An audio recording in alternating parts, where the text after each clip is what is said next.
بسم اللہ الرحمن الرحیم۔ السلام علیکم۔ کیپٹل ٹاک میں خوش آمدید۔ سب سے پہلے آپ کو ہیپی نیو ایئر، نئے سال کی مبارک ہو۔ آج نئے سال کا پہلا دن ہے اور آج نئے سال کے پہلے دن وفاقی کابینہ کا اجلاس بھی ہوا اور اس اجلاس کی خبریں آپ تک آ گئی ہیں، لیکن آج بھی ذکر ہو رہا ہے اڑان پاکستان پروگرام کا۔ کل بھی وزیر اعظم صاحب نے کہا تھا کہ یہ پروگرام جو ہے یہ پاکستان کو بہت اوپر لے کے جائے گا، آج پھر انہوں نے اس کا ذکر کیا۔ اور ہمارے وزیر دفاع خواجہ آصف صاحب جو ہیں انہوں نے بھی کل اڑان پاکستان کے بارے میں کچھ کہا۔ وہ کہتے ہیں جی اڑان پاکستان پروگرام ملک کو معاشی خود مختاری کی طرف لے جانے کا سنگ میل ہے، زراعت، توانائی اور برآمدات کے شعبوں میں یہ منصوبہ ترقی کی نئی راہیں کھولے گا۔ وزیر اعظم شہباز شریف کی قیادت میں پاکستان مضبوط اور خوشحال پاکستان کی جانب گامزن ہے۔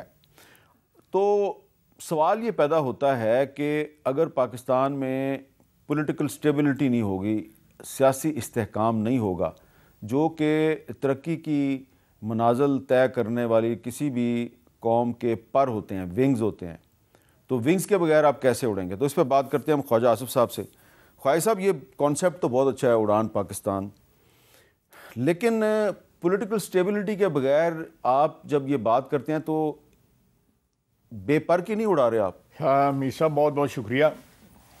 آپ کو نیا سال مبارک ہو۔ اللہ تعالیٰ یہ انفرادی طور پہ بھی اور اجتماعی طور پہ کی قوم کے لیے مبارک ہو۔ اچھی جو ہے وہ اس سال میں جو ہے خبریں آئیں، ہمارے جو فلسطینی بھائی ہیں اللہ تعالیٰ ان کی بھی مدد و نصرت فرمائے جو ہے اس سال میں۔ میر صاحب، یہ جو آپ نے کل جو پروگرام لانچ ہوا ہے، آپ بالکل صحیح کہہ رہے ہیں، میں اس سے اتفاق کرتا ہوں کہ پولیٹیکل سٹیبلٹی جو ہے وہ ایک بڑا بیسک انگریڈینٹ ہے ترقی کے لیے۔ لیکن باوجود انسٹیبلٹی کے آپ دیکھیں کہ جتنے بھی اشاریے ہیں پچھلے 8-10 مہینے میں پاکستان میں امپروو ہوئے ہیں۔ میں باری باری آپ کو گنوا بھی سکتا ہوں لیکن ریپیٹیشن ہوگی، آپ دیکھ لیں۔ لیکن آپ آج کی بات کریں نا، 1 جنوری 2025، میں آپ انشاءاللہ دیکھیں گے کہ آج ڈیزل اور تیل مہنگا ہو گیا، بشک تھوڑا سا ہوا لیکن ہو گیا۔ بڑی مائنر سا فرق پڑا ہے۔ یہ ایڈجسٹمنٹس تو جیسے انٹرنیشنل مارکیٹ میں فلکچویشن ہوئی اس کے ساتھ ساتھ ہمیں کرنی پڑیں گی جی، کیونکہ یہ سارا قیمت جو خرید ہوتی ہے اس کے اوپر ڈپینڈ کرتا ہے کہ آپ انٹرنیشنل مارکیٹ میں کتنے پہ خرید رہے ہیں۔ لیکن آپ دیکھیں پچھلے 7-8 مہینے میں خصوصاً گرمیوں کے اندر جو ہے جس طرح کی ایک اضطراب تھا مہنگائی کی وجہ سے اور وجوہات کی، وہ اضطراب میں کمی میں نہیں کہتا کہ ایلیمنیٹ ہو گیا، کمی واقع ہوئی ہے۔ میں ایک اور بڑی انڈیکیشن آپ کو بتاتا ہوں کہ اگر آپ منتھ ٹو منتھ جو ہے کمپیئر کریں 2023 اور 2024 کو، ہماری جو ریمیٹنسز ہے پاکستانیوں نے باہر سے بیرون پاکستان، خصوصاً گلف کے جو ملک ہیں عرب گلف کے، وہ بلکہ ساری جگہ جہاں بھی پاکستانی ہیں وہ انہوں نے ملک میں پیسے زیادہ بھیجے ہیں۔ بیرون پاکستانی جو ہمارا ایک تقریباً 1 کروڑ پاکستانی بیٹھا ہوا ہے، انہوں نے ان کا بھی اعتماد جو ہے نا، تو دراصل آپ کہنا یہ چاہتے ہیں کہ وہ جو ایک اپیل کی گئی تھی تحریک انصاف کی طرف سے، آپ سیاست میں اس کو گھسیٹ رہے ہیں، میں اکانومی میں رہنا چاہتا ہوں۔ نہیں تو آپ کا مقصد نظر آ رہا ہے نا مجھے صاف۔ میں مقصد آپ اپنے آپ ہی زیوم کر لیں مقصد جڑا ہے۔ آپ کہنا چاہ رہے ہیں تحریک انصاف میں کام ہوگا؟ میں دیکھیں میں ایک پازیٹیوٹی لانا چاہتا ہوں۔ اچھا چلے ٹھیک۔ آپ کا مطلب ہوتا ہے کہ لڑائی جھگڑا جو ہے میرا جاری رہے لوگوں کے ساتھ جو ہے۔ نہیں، کل ویسے اڑان پاکستان پروگرام میں کے پی کے گورنمنٹ کا نمائندے مزمل اسلم صاحب آئے، بڑی اچھی بات ہے، بہت اچھی بات ہے، اس میں کوئی شک ہی نہیں ہے۔ دیکھیں سب کا ملک ہے، تو اس طرح میر صاحب اور بھی حالات جو ہیں باوجود اس بات کے جو آپ نے بات کی ہے، میں اسی بات سے لیڈ لے رہا ہوں کہ پولیٹیکل انسٹیبلٹی کے باوجود جو ہے وہ حالات بہتر ہو رہے ہیں، انڈیکیشنز جو ہے نا بہتر ہیں، مکمل نہیں لیکن انڈیکیٹرز جو ہے نا آپ کو نظر آنے شروع ہو گئے ہیں۔ انٹرسٹ ریٹ آپ کا میسیولی نیچے آیا ہے۔ ہاں، یہ بات بہت اچھی ہے، میسیولی نیچے آیا ہے۔ آپ لوگوں کے پاس اب انویسٹمنٹ کے لیے پیسے اویلیبل ہوں گے، سستے ریٹ کے اوپر اویلیبل ہوں گے۔ آپ کی انفلیشن جو ہے 38-39 کے اوپر تھی، وہ 4 پہ آ گئی ہے، یہ 3.5 پہ آ گئی ہے انفلیشن جو ہے. یہ سارے انڈیکیٹرز جو ہیں وہ پازیٹیو ہیں. لیکن کمنگ بیک ٹو جو آپ نے بات کی ہے کہ اگر یہ سیاسی استحکام بھی اگر آ جائے تو آپ سمجھ لیں کہ کتنا اچیو پاکستان کر سکتا ہے.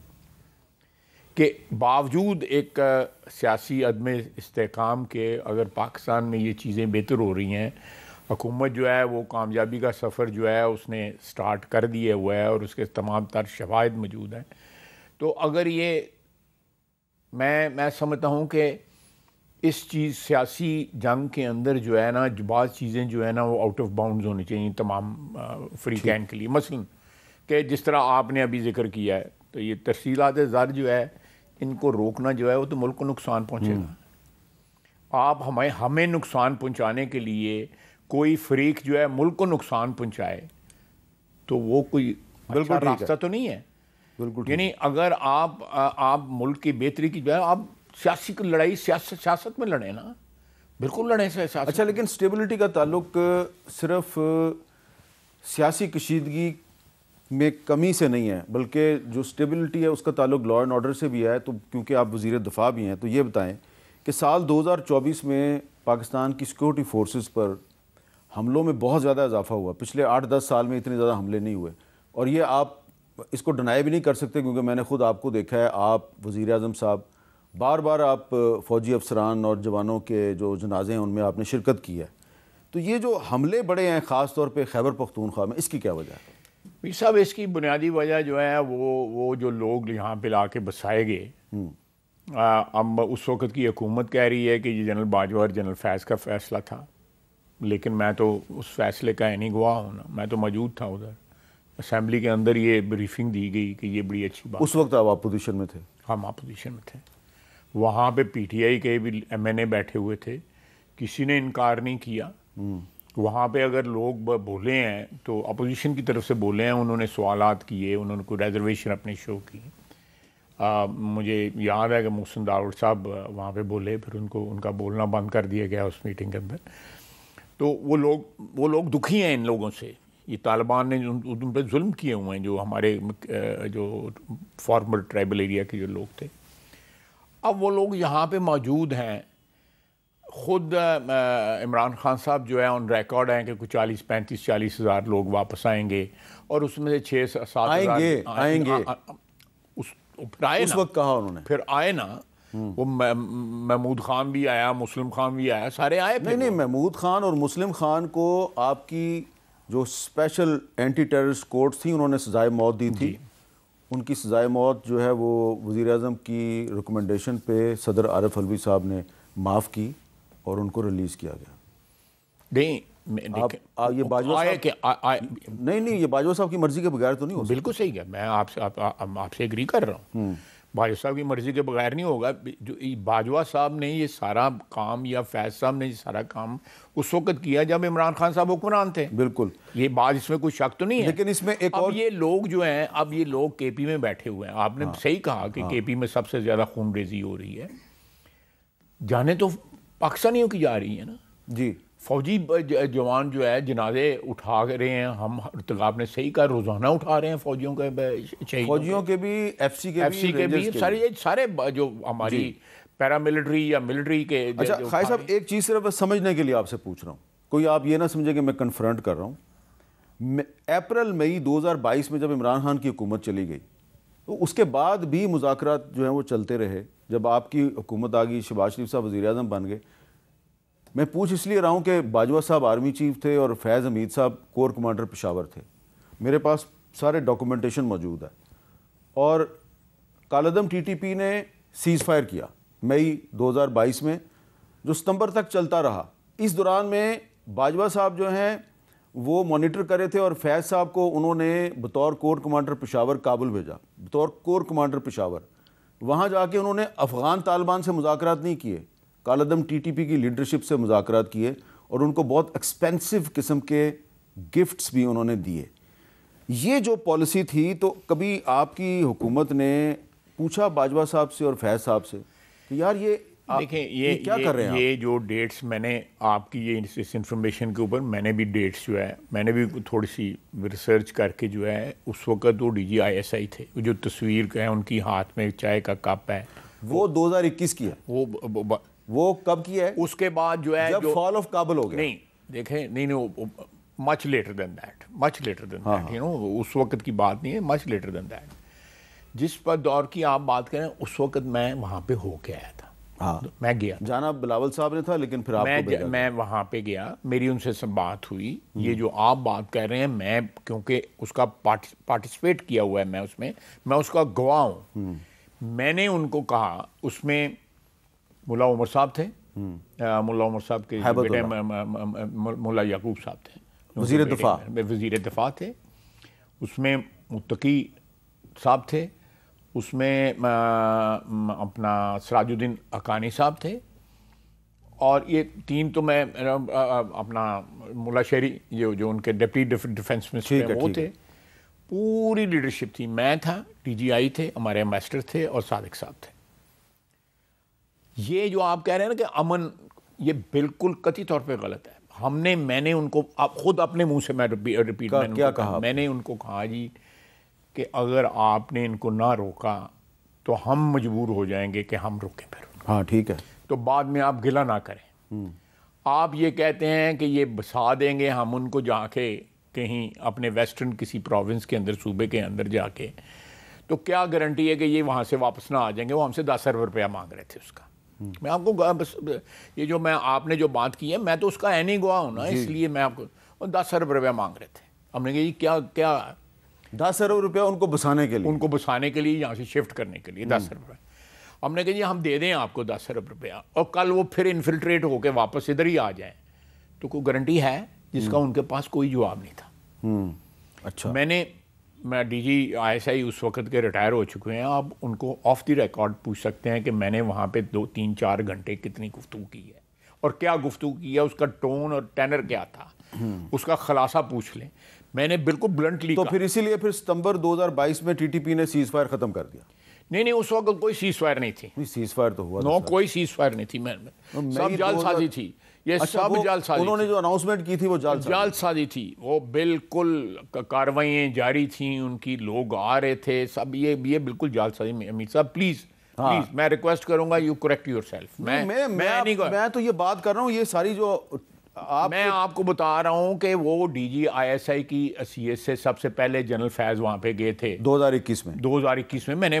پھر وہ کور کمانڈر پشاور کی حیثیت سے گئے جب شہباز شریف وزیر اعظم تھے نہیں وہ کہاں ہے یہ ہے کیا اس کی تصویریں ہیں وہاں پہ اچھا میں نے اس وقت کے جو وزیر داخلہ تھے رانا ثناء اللہ صاحب وہ وزیر داخلہ تھے میں نے ان سے ایک سوال کیا تھا جی رانا صاحب ذرا وہ کلپ چلا دیں عمران خان صاحب کے دور میں جو مذاکرات شروع ہوئے تھے جس کے نتیجے میں عدالتوں سے سزا یافتہ جو مجرم تھے مسلم خان جیسے ان کو چھوڑا بھی گیا تو وہ مذاکرات کا سلسلہ پھر آپ کی حکومت نے برقرار رکھنے کا فیصلہ کیا اور اس پہ بھی ایک بند کمرے کا اجلاس ہوا یہ مذاکرات کا سلسلہ اب آپ جاری رکھیں گے یا نہیں رکھیں گے؟ جو ٹی ٹی پی والے ہیں طالبان ہیں وہ سارے ایک پیج پہ نہیں ہیں ٹھیک ہے وہ سارے جو ہے وہ نہ تو سارے اس بات پہ ہیں کہ جی ہم آئین اور قانون کے تحت جو ہے وہ کتابیں آ کے ہم جو ہے وہ پرامن طریقے سے جو ہے وہ اپنی زندگی گزارنی چاہتے ہیں ہمیں جو ہے وہ معافی دی جائے یا ہماری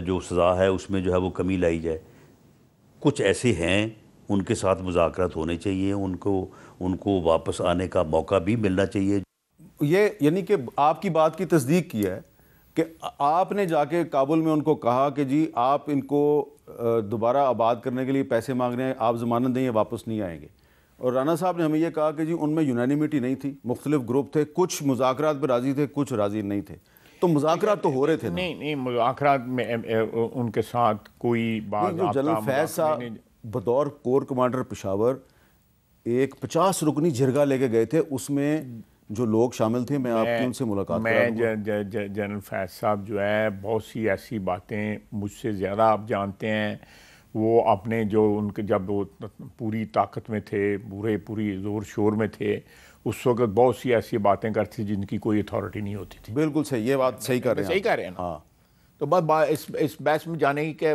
چلیں ٹھیک ہے بھائی، یعنی ہمیں باجوہ صاحب نے، میرا خیال ہے، اور فیض صاحب نے اسمبلی میں جو کلوز ڈور میں ہوئی، کلوز ڈور کیا ہونی ہے، وہاں پہ 150-200 بندہ تھا اسمبلی کا ممبر، انہوں نے کہا جی کہ اس سے اچھی بات ہی کوئی نہیں ہے کہ آپ ان کو واپس لے کے آئیں. اور عمران خان صاحب وزیر اعظم تھے. اب عمران خان صاحب کہتے ہیں کہ میرا اس فیصلے سے کوئی تعلق نہیں ہے. ان کی ساری پارٹی وہاں پہ بیٹھی ہوئی تھی، وزیر بیٹھے ہوئے تھے، سب بیٹھے ہوئے تھے. اور عمران خان صاحب نے خود کہا کہ یہ 40,000 بندہ آ رہا ہے. انہوں نے باقاعدہ تعداد وغیرہ چارٹ کے اوپر دکھایا. ٹھیک ہے، آپ کی بات درست ہے. اور اس میں 7,000 جنگجو ہے اور وہ فائٹر ہے، باقی سارے ان کی فیملی یہ ہوتے. اچھا، اب یہ بتائیں خالد صاحب، ایک اور اسی میں سے بحث نکل رہی ہے نا کہ آپ نے جب ان کو بطور وزیر دفاع جا کے یہ ساری بات بمباگے دوہل کوئی میں نے کوئی لگے بغیر بتا دی. اچھا، اب آپ نے جو ایک پچھلے دنوں ایک بات کہی تو اس کی بھی افغان گورنمنٹ نے بہت سختی سے اس کا ریبٹل دیا. آپ نے کہا محمود غزنوی ایک لٹیرا تھا. یہ اس کو لٹیرا کہنے کی وجہ کیا افغانستان اور پاکستان میں جو کشیدگی ہے؟ نہیں کوئی نہیں جی، میں تاریخ کا طالب علم ہوں. میں کوئی اتنا پڑھا لکھا آدمی نہیں ہوں، لیکن تاریخ کا مطالعہ میں نے کیا ہوا ہے. آپ کتابیں پڑھتے رہتے ہیں. اس میں افغانستان کے ساتھ جو ہمارے تعلقات میں کشیدگی ہیں اس کا قطعی طور پہ اس کا کوئی اچھا، پھر اس کی کوئی وجہ بتائیں گے کہ آپ نے اچانک؟ میرا ایک کومنٹ ہے، ایک تاریخی شخصیت ہیں، ان کے اوپر لوگ منفی کومنٹ بھی کرتے ہیں اور لوگ جو ہیں مثبت کومنٹ بھی کرتے ہیں. تاریخ کے واقعات جو ہوتے ہیں آپ کو پہلے دیکھنا چاہتا ہے یہ کتاب کس نے لکھی ہے، یہ کتاب کس وقت لکھی گئی، اس کا کانٹیکسٹ کیا تھا. کتاب لکھنے والا جو ہے کوئی درباری تھا اس وقت، اس نے تعریف کر دی. میں جنرل بات کر رہا ہوں، میں اس واقعے کی بات نہیں کر رہا. ساری دنیا میں یہ ہوتا ہے کہ کوئی درباری تھا تو اس نے کتاب لکھ دی، یا کوئی 100 سال بعد کتاب لکھ رہا ہے، یا کوئی 150 سال بعد کتاب لکھ رہا ہے. دیکھیں بات سنیں، بات لمبی ہو جائے گی، لیکن آل دیز پیپل، یہ جتنے بھی لوگ حکمران گزرے ہیں، میں برصغیر کی بات کرتا ہوں، دور نہیں جاتا، they are all subject to criticism. بالکل ٹھیک ہے. ان کو کرٹیسزم سے ماورا جو ہے قرار دینا جو ہے میں سمجھتا ہوں بہت زیادتی ہے. تو اس سے پہلے محمد بن قاسم آیا تھا جی، اس کے بارے میں کیا کہیں گے؟ دیکھیں جو تاریخ میں یہ بھی ہے، ایک تو تاریخ نسیم حجازی صاحب نے لکھی ہوئی ہے نا. نسیم حجازی صاحب وہ اسٹوری ٹیلر، انہوں نے جو اس کی نسیم حجازی کی نے جو محمد بن قاسم کی عمر لکھی ہے وہ 17 سال، وہ صحیح نہیں ہے. ان کی عمر 27-28 سال تھی. بہرحال میں بہت رولج نہیں پہنا چاہتا ہے، لیکن بات یہ ہے کہ دائر جو راجہ دائر تھا اس کے کوئی جہاں پہ اختلافات تھے اس کے اپنے لوگوں نے، انہوں نے وہاں سے انویٹیشن بھی ہے کہ یہ آؤ اور یہاں پہ سندھ میں. اچھا، اب یہ جو آپ انویٹیشن کی بات کر رہے ہیں نا، تو اگر ہم تاریخی باتیں کر رہے ہیں، ہمیں اس پہ کتابوں کے حوالے سے ہی بات کرنی چاہیے.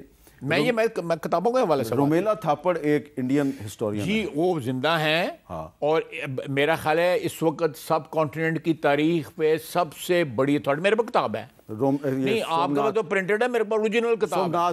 سومناتھ یہ اوریجنل کتاب آپ نے پڑھی نہیں ہے؟ یہ نہیں، میں نے ساری پڑھی ہوئی ہے. تو اس میں تو اس نے کچھ اور ہی لکھا ہوا ہے.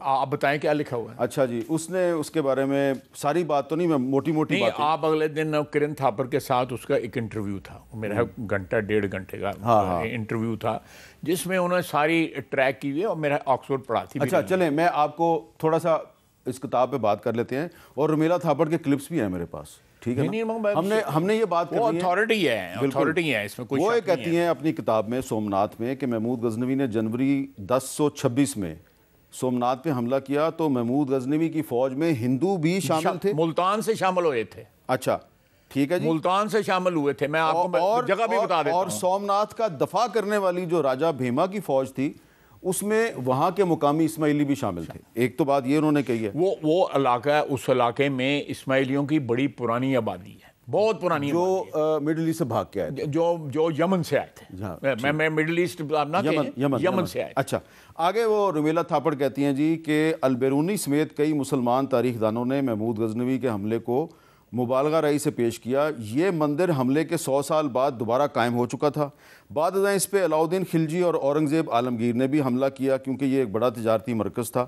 محمود غزنوی نے سومناتھ سے پہلے ملتان پر حملہ کیا جہاں اسماعیلی حکومت تھی، جس کو میں نے آپ کو کہہ دیا ملتان کا نام۔ اچھا، شیخ فرید الدین عطار صاحب نے ایک دعویٰ کیا، رومیلا تھاپڑ نے اس دعوے کو غلط قرار دیا ہے کہ جی محمود غزنوی نے اس لیے حملہ کیا تھا سومناتھ پہ کہ جی وہ بت شکن تھا۔ ایکچولی اس نے لکھا ہے کہ اس کی وجہ تھی عباسی خلیفہ کو خوش کرنا، کیونکہ سومناتھ میں یہ آپ مجھے انڈورس کر رہے ہیں، مہربانی سیالکوٹی ہوندا عقد آگے چلیں۔ مندروں پر حملے صرف مسلمان نہیں بلکہ ہندو راجہ بھی کرتے تھے، جس کا مقصد اپنی طاقت کی دھاک بٹھانا تھا۔ اور جو آپ نے انویٹیشن کی بات کی، محمود غزنوی کو اس حملے کی دعوت مسعود غازی نامی صوفی نے دی کیونکہ سومناتھ میں مسلمانوں پہ ظلم ہوتا تھا اور روزانہ ایک مسلمان کو مندر کی بھینٹ چڑھایا جاتا تھا۔ محمود غزنوی کو 1842 میں برطانوی ایوان نمائندگان میں ایلن برو نے لٹیرا قرار دیا اور الزام لگایا کہ اس کے مزار کے دروازے سومناتھ کے مندر سے چرائے گئے۔ یہ دروازے پھر اکھاڑ کر ہندوستان لائے گئے تو معلوم ہوا ان کا سومناتھ سے کوئی تعلق نہیں۔ مزار کے دروازے آج بھی آگرہ کے ایک میوزیم میں شامل ہیں۔ یہ میں نے ان کی کتاب کے کچھ پوائنٹس اس لیے پیش کیے ہیں کہ محمود غزنوی کو سب سے پہلے لٹیرا قرار دیا انگریزوں نے 1857 کے سے کچھ عرصہ پہلے۔ تو یہ جو اس کو لٹیرا کہنے کی جو بات ہے، یہ تو میری بات سنیں، میں زیادہ اس بحث میں الجھنا نہیں چاہتا، میں تاریخ کے جو اوراق ہیں انہی میں محدود رہنا چاہتا ہوں۔ مجھے یہ بتائیں کہ 11ویں صدی سے یا 10ویں صدی کا 11ویں صدی مور وہی ہے کہ جتنے لوگ وہاں سے آئے، چاہے وہ ایبک تھے یا التمش تھے یا رضیہ سلطانہ تھی یا اس کے بعد خلجی تھے، تغلق تھے، لودھی تھے، مغل تھے، ایک تو یہ ترک تھے، ہاں یہ آئے، یہ یہاں پہ بس گئے، انہوں نے اس علاقے کی اونرشپ لی، یہاں پہ سلطنتیں قائم کیں، یہاں پہ مسلمان ہوئے لوگوں نے اسلام قبول کیا۔ اسلام ایک میجر ریلیجن اس سارے خطے کا بن گیا، بنگال سے لے کے راس کماری سے لے کے جو ہے ویسٹرن جو ہمارا بر صغیر کا حصہ ہے وہاں تک جو ہے۔ مجھے یہ بتائیں کہ ایک شخص جو ہے جو 17 دفعہ آتا ہے پھیرا لاندہ ہے واپس چلا جاتا ہے، تو اس کو آپ کس نام سے یاد کریں گے؟ اس نے کچھ یہاں پہ آ کے جو ہے اب یہ کہنا کہ جی جس طرح وہ کہتے ہیں کہ وہ جی سندھ میں جو ہے کسی خواتین جو ہیں وہ شپ جا رہا تھا، اسی مجازی کی یہ سٹوری ہے کہ وہ جا رہا تھا کہ جی تو انہوں نے پکارا اور بغداد سے حجاج بن یوسف نے اپنے بھتیجے کو یا بھانجے کو وہاں سے بچایا جس کی 17 سال عمر تھی۔ بعد میں وہ سلیمان بن عبد المالک کے پورے دور میں قید رہا اور قید میں مر گیا ہے محمد بن قاسم جو ہے۔ وہ بالکل صحیح آپ کہہ رہے ہیں، یہ میں صحیح کہہ رہا ہوں، صحیح آپ کہہ رہے ہیں، لیکن اس میں بھی دیکھیں یہ سارا کچھ جو ہوا یہ ولید بن عبد المالک کے دور میں ہوا۔ یہ جو میں تاریخ آپ کو بتا رہا ہوں، محمد بن قاسم کی بتا رہا ہوں، اس کا جب بھائی سلیمان عبد المالک نے جب ٹیک اوور کیا، یہ ساری کی ساری لوگ جو ہے ایلیمنیٹ، اور موسیٰ بن نصیر جو ہے وہ بیچارہ جو ہے قسم پرسی کی حالت میں جو ہے فوت ہو گیا جو ہے۔ اچھا ایک چھوٹا سا بریک لے لیتے ہیں جی، ہم آج خواجہ صاحب سے تاریخی بحث کر رہے ہیں اور وہ ان کے پاس بھی کافی نالج ہے، تو اس پہ ہماری ابھی گفتگو جاری ہے، ایک بریک کے بعد دوبارہ ملتے ہیں۔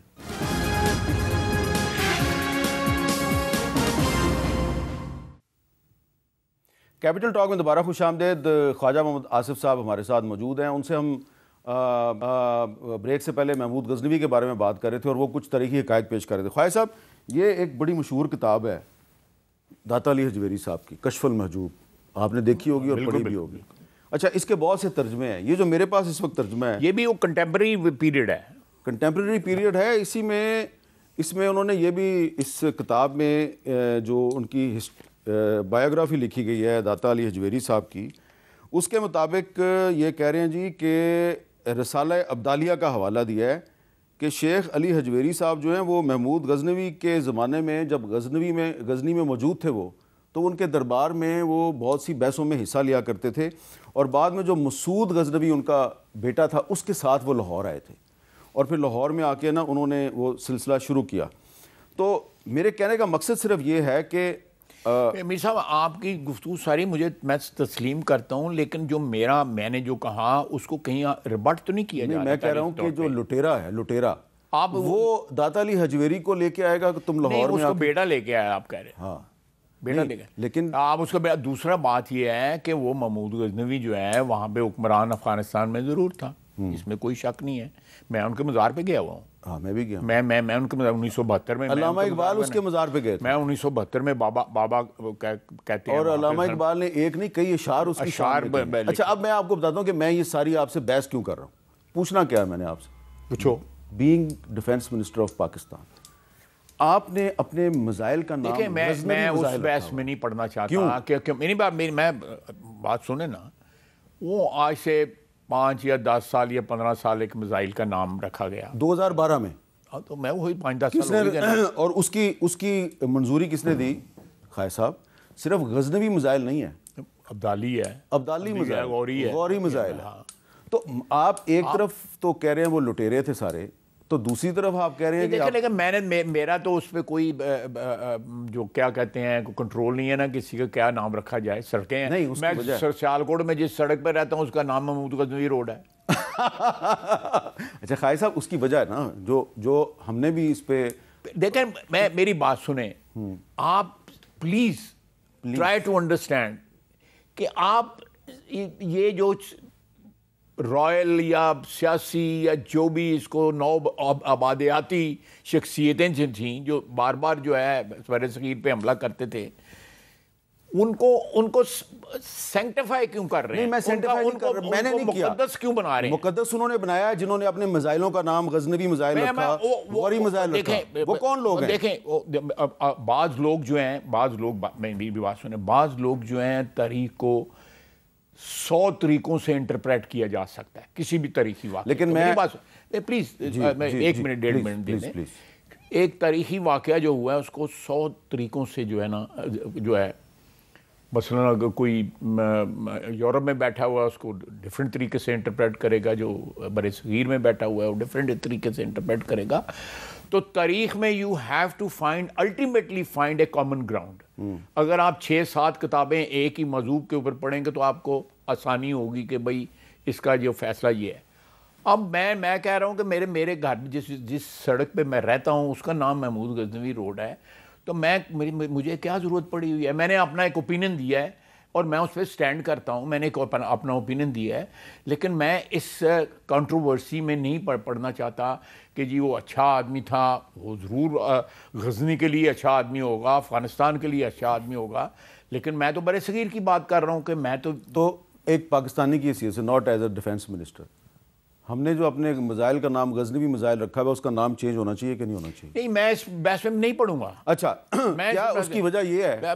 ویسے آپ دیکھیں، آپ کے یہاں پہ بہت سے مسلمان ہیں جنہوں نے نام جو ہے وہ ایسی شخصیتوں پہ رکھے ہوئے ہیں جن کا جو ہے مسلم تاریخ سے کوئی، میں نے ایک دفعہ، آپ کو پتہ نا، میں نے ایک دفعہ یہ سوال پوچھا، یہ کیونکہ آپ نے بھی بات پہلی دفعہ تو نہیں نہ کی، یہ تو اور پہلے بھی لوگ کر چکے ہیں، میں نے ایک دفعہ کسی اہم شخصیت سے پوچھا کہ جی یہ ہمارے میزائلوں کے نام غزنوی، ابدالی، غوری کیوں ہیں؟ ان کا براہ راست تعلق تھا میزائل پروگرام سے۔ انہوں نے کہا جی ریزن یہ ہے کہ ہم یہ اسٹیبلش کرنا چاہتے ہیں کہ جو ہمارا جو میزائل پروگرام ہے، جو نیوکلیئر پروگرام ہے، یہ انڈیا اسپیسیفک ہے۔ سو اس کا مطلب ہے کہ ہم نے ایک تاریخی جو واقعات ہیں ان کو جو ہے اپنی جو انٹرپریٹیشن کی ہے اپنے پروگرام کی، دفاع کے پروگرام کی، اس کے اوپر اس کی انٹرپریٹیشن اس طریقے سے کر دی۔ تو پھر ہمارے وہ بزرگ یا رہنما جنہوں نے میزائلوں کے نام غزنوی یا ابدالی یا غوری پہ رکھے، ان کے خیال میں یہ لوگ لٹیرے نہیں، یہ بہت بڑے جنگجو تھے جنہوں نے مرہٹا راجا جو ہے ان کو شکست دی۔ مرہٹا تو نہیں، مرہٹوں سے نہیں لڑا تھا، اور بہت سب سے لڑے تھے یہ، نہیں مرہٹوں سے نہیں لڑے تھے، وہ پانی پت کی لڑائی تو مرہٹوں سے ابدالی لڑے تھے۔ ہاں ابدالی لڑے تھے، پانی پت کی تیسری لڑائی جو تھی وہ ابدالی تھے، اور وہ سارے بندے ایتھے ہی رہ گئے سن، آپ ہی کل ہی واپس گئے۔ اچھا چلیں، آپ میری بات سمجھ گئے؟ ہاں پڑھ گئے نا۔ اچھا اب یہ بتائیں خائے صاحب، اس سے نکلتے ہیں، آپ آگے کی طرف چلتے ہیں۔ یہ بتائیں کہ یہ جو میزائلوں کے ناموں پہ تو بحث کر لی, میزائل پروگرام پہ جو امریکہ نے سینکشنز لگا دی ہیں, اس کی کیا بیک گراؤنڈ؟ کوئی فرق نہیں پڑتا. کوئی فرق نہیں پڑتا کیونکہ پہلے بھی لگی تھی. کوئی فرق نہیں پڑتا, اس نے روک لیا تھا ہمارے. نہیں, یہ کیوں لگائی گئی؟ ہمیں کوئی ہمیں دفاعی اپنے ملک کے دفاع کرنے کے لیے جو بھی اسباب ہم پیدا کرنا چاہتے ہیں ان سے کوئی روک سکتا ہے؟ اچھا, تو خالد صاحب اس کی ٹائمنگ نہیں روک سکتا. ٹائمنگ کیا ہے اس کی؟ کوئی ٹائمنگ نہیں ہے, کوئی نہیں. اس کو میرا خیال ہے زیادہ ایکسیسولی انٹرپریٹ نہیں کرنا چاہیے. اچھا, اور آپ کو لگ رہا ہے کہ امریکہ نے اور برطانیہ نے اور یورپی یونین نے جو پچھلے دنوں جو سٹیٹمنٹس دیے ہیں ہماری فوجی عدالتوں کے حوالے سے, ان کو بھی زیادہ سیریس نہیں لینا چاہیے؟ نہیں, ہمارا اندرونی معاملات ہیں جی. وہ کیا کر رہے ہیں فلسطین میں؟ ہاں, چلیں یہ کمپیئر ہی کر لیں. ہاں, وہ فلسطین میں کیا کر رہے ہیں؟ Do they have a right to criticize us? کو آپ ان کو حق دیتے ہیں کہ جو 50,000 بچوں کے اور عورتوں کے اور نہتے لوگوں کے جو قاتل ہیں ان کو آپ یہ رائٹ دیں گے؟ فلسطینیوں کے جو قاتل ہیں, میں نہیں رائٹ دیتا ان کو کہ وہ پاکستان کو کرٹیسائز کریں. Not at all. تو یہ they have no right to criticize us. وہ اپنے اپنے ملک میں دیکھیں وہ کر کے رہے ہیں. بندوق وہ قاتل کو پکڑا رہے ہیں, بم وہ قاتل کو پکڑا رہے ہیں کہ جاؤ جا کے بچوں کے مارو غزہ کے اندر جا کے. اور ہمیں کہتے ہیں کہ جی ہم اپنی دفاع کے لیے کوئی چیز جو ہے وہ نہ بنائیں. کیوں نہ بنائیں؟ who are they to dictate us؟ ٹھیک ہے, ہم تعلقات رکھنا چاہتے ہیں, رکھنا چاہیں بھی, اچھے تعلقات رکھنے چاہیے, اس میں کوئی شک نہیں ہے. لیکن کم از کم جو ہے یہ ڈبل سٹینڈرڈز جو ہے, میں پھر ڈبل سٹینڈرڈز کی بات کروں گا. یہ ڈبل سٹینڈرڈز جو ہیں یہ ہمارا حق ہے, اور ہم نے تمام تر دباؤ کے باوجود ہم ایٹمی طاقت بھی بنے, ہم نے میزائل بھی بنایا, ہمارا رائٹ ہے, اور ہم کسی کے خلاف جو ہے جارحانہ عزائم نہیں رکھتے. لیکن دفاع کا رائٹ جو ہے ہمارا اول اور آخر جو ہے پاکستان کا رائٹ ہے اور نان نیگوشیبل ہے. اچھا چلیں, اب یہ بتائیں کہ 2 جنوری یعنی کہ کل سے مذاکرات شروع ہو رہے ہیں جی پی ٹی آئی کے ساتھ, تو یہ مذاکرات اور فوجی عدالتیں یہ ساتھ ساتھ چل سکتی ہیں؟ چل رہی ہیں. چل رہی ہیں. تو یہ فوجی عدالتیں جب جنرل فیض کو سزا سنائیں گی تو اس کے بعد پھر کچھ اور لوگوں کے خلاف بھی کارروائی شروع ہوگی, تو پھر مذاکرات چلیں گے؟ میرا خیال ہے کہ مذاکرات میں دیکھیں جی آلریڈی انہوں نے 2 اپنی ڈیمانڈ جو ہے ڈراپ کر دی ہیں, 2 رہ گئی ہیں. ایک میرا خیال ہے 9 مئی کی انہوں نے ڈیمانڈ رکھی ہے اور 26 نومبر کی رکھی ہے, اور باقی جو انہوں نے الیکشن کے بارے میں ان کا جو احتجاج تھا اس کو بھی ڈراپ کیا ہے. اور دوسرا انہوں نے جو ایک اور مذاکرات میں تو 2 ڈیمانڈ 4 میں سے 2 انہوں نے ڈراپ کر دی ہیں. انہوں نے کہا جوڈیشل کمیشن بنائیں, ایک 9 مئی کا اور ایک 26 نومبر کا. انہوں نے ڈیمانڈ کی تھی کہ ویڈیو دکھائیں, لوگوں کی شکلیں دکھائیں, وہ ویڈیو ساری چل گئی ہیں. ہر بندے ایڈمٹ کرتے ہیں ہم وہاں پہ تھے 9 مئی والے. 9 مئی والے. کون بندہ ہے جو ڈینائی کر سکتا ہے کہ میں اس موقع واردات میں نہیں تھا؟ بندے ایڈمٹ کرتے ہیں. یا تو ڈینائی کریں نا آ کے کہ ہم نہیں تھے وہاں پہ. یہاں پہ جو جی ایچ کیو تھے بندے, یا چکدرہ میں تھے, یا مردان میں تھے, یا لاہور میں تھے, سیالکوٹ میں تھے, فیصل آباد میں تھے, میاں والی میں تھے. میاں والی میں آپ نے جہاز جلتے دیکھے ہیں, وہ کس نے آگے جلائے ہیں؟ تو یہ چیز جو ہے آپ دیکھیں اس چیز کو مکس نہ کریں. جو ہے یہ معاملہ جو ہے سیاسی معاملہ بھی ہے, اور قوضائی اگر دیکھیں تو یہ ڈیفنس کا معاملہ بھی ہے, کہ یہ ملک کی دفاع کا معاملہ ہے کہ آپ نے دفاعی اداروں نہیں, دفاعی انسٹالیشن کو جو ہے, ان اداروں کو تو ایک اول ہے, آپ نے دل کا اسپتال ہے, فوجی اسپتال ہے, اس پہ بھی اٹیک کیا.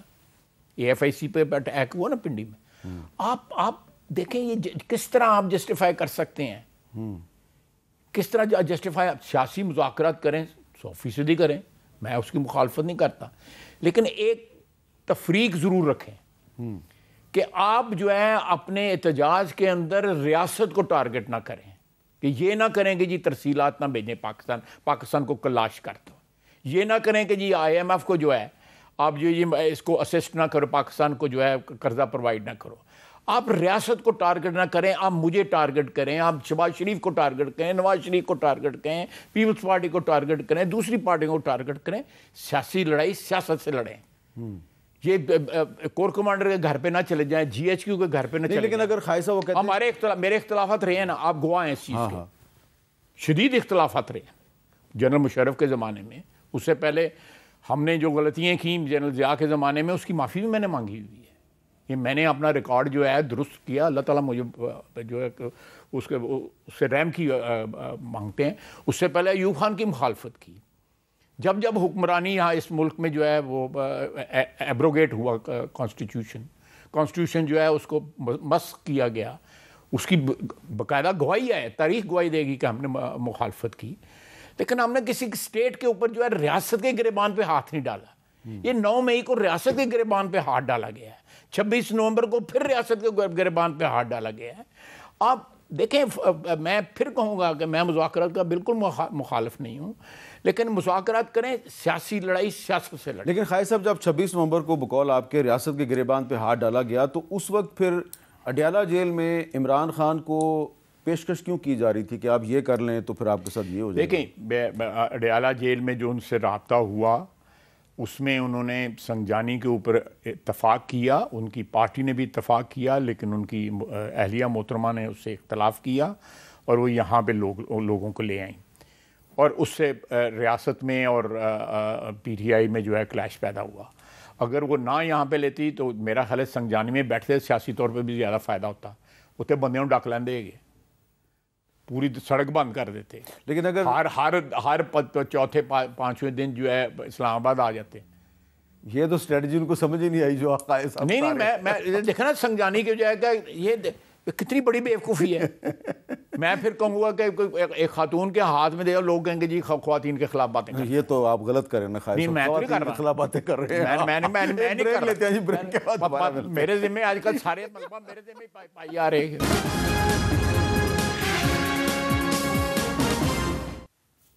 کیپٹل ٹاک میں دوبارہ خوش آمدید. خواجہ آصف صاحب یہ بتائیں کہ پاکستان کے دفاع کے لیے اس وقت سب سے بڑا خطرہ کیا ہے؟ دیکھیں جی, پاکستان کے دفاع کے لیے میرے نزدیک جو ہے, پھر کوئی اعتراض نہ کر دے گا, میرا خیال ہے کہ ہمیں سارے خطرات جو ہیں نا وہ اندرونی ہیں.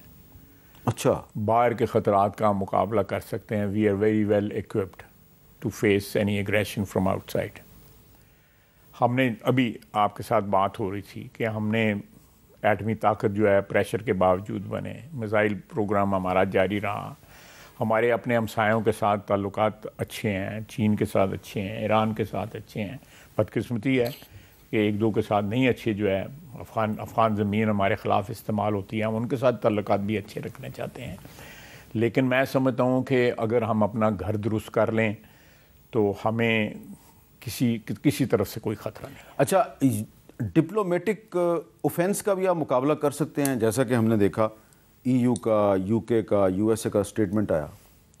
دیکھیں, بعض اسٹیٹمنٹس جو ہے نا ان کو لٹرلی نہیں لینا چاہیے. یعنی کہ وہ اس کا جو متن جو ہے اس کو اس طرح نہیں ٹرانسلیٹ کرنا چاہیے. یہ سیاسی بیانات ہوتے ہیں, ان کی بھی وہاں بھی لابیز ہوتی ہیں, وہاں بھی لوگوں کے اوپینینز ہوتے ہیں, انہوں نے تمام اوپینینز کو جو ہے سیٹسفائی کرنا ہوتا ہے. تو اس لیے ان کو جو ہے بالکل وربیٹم ان کو ٹرانسلیٹ کر کے اس کے منفی مطلب نکال لینے. تو میرا خیال ہے پاکستان کے خلاف جو ہے, باوجود اس بات کے کہ ہم نے بڑی فاش غلطیاں کی ہیں فوجی حکومتوں کو لیجیٹیمائز کرنے کے لیے, جنرل ضیاء نے جو ہے اس جنگ میں جس میں جھونک دیا پاکستان کو, اس کے بعد جنرل مشرف نے جھونک دیا, انہوں نے ہم سے 4 آنے مانگے تھے, ہم نے ان کو روپیہ دے دیا. یہ بیان ہے اس وقت کے ڈیفنس سیکرٹری کا جو ہے کہ ہم نے تو اتنی ڈیمانڈ ہی نہیں کی تھی جتنا پاکستان نے ہمیں دے دیا. اس کے نتائج آج بھی پرائس پے کر رہے ہیں. اللہ تعالیٰ ہماری مدد فرمائے اور یہ جو قیمت ہم ادا کر رہے ہیں ان فیصلوں کی وہ کہیں بند ہو جائے اور ہم اپنے فیصلے خود کرتے رہیں. لیکن یہ ساری چیزیں جو ہیں نا ہم نے ماضی میں ان کا مقابلہ کیا ہوا ہے, اور اس مقابلے کے باوجود ٹھیک ہے ہم نے بہت زیادہ معاشی نقصان اٹھایا ہے. ہم نے بہت زیادہ یہاں پہ جو ہے جو ایک مذہبی انتہا پسندی طالبان کی صورت میں سامنے آئی. ہمارے یہاں پہ یہ صوفیوں کی سرزمین ہے, یہ بزرگوں کی سرزمین ہے. سارا پاکستان جو ہے, بلکہ میں سمجھتا ہوں کہ نارتھ انڈیا بھی جو ہے جو برصغیر کہلاتا ہے, آج بھی برصغیر ہے, اس میں جتنے لوگ یہ محبت کا پیغام لے کے آپ کشمیری ہیں, میں کشمیر شاہ ہمدان تاجکستان سے آئے اور انہوں نے آ کے یہاں پہ مسلمان کیا. ہم یہاں پہ کن لوگوں کے پیچھے لگ گئے جن لوگوں نے جو ہے وہ ہماری سرزمین کے اوپر ہمارے بچے ہمارے جوان جو ہے ان کے ہاتھوں جو ہے وہ شہید ہو رہے ہیں، کن کے پیچھے لگ رہے ہیں؟ ہمیں یہ کریکٹ کرنی چاہیے چیزیں. اٹ ڈزنٹ میٹر کہ برطانیہ کیا سوچتا ہے یا امریکہ کیا سوچتا ہے، ہم اپنے متعلق سوچیں کہ ہم کیا سوچتے ہیں اپنے متعلق. بہت بہت شکریہ. خواجہ محمد آصف صاحب کہہ رہے ہیں جی کہ پاکستان کو سب سے بڑا خطرہ جو ہے وہ اندر سے ہے، ہمیں اپنا گھر ٹھیک کرنا چاہیے، اور اپنا اگر ہم گھر ٹھیک کر لیں تو پاکستان کے دفاع اور سلامتی کو درپیش تمام خطرات کا ہم کامیابی سے مقابلہ کر سکتے ہیں. اجازت دیجیے، اللہ حافظ.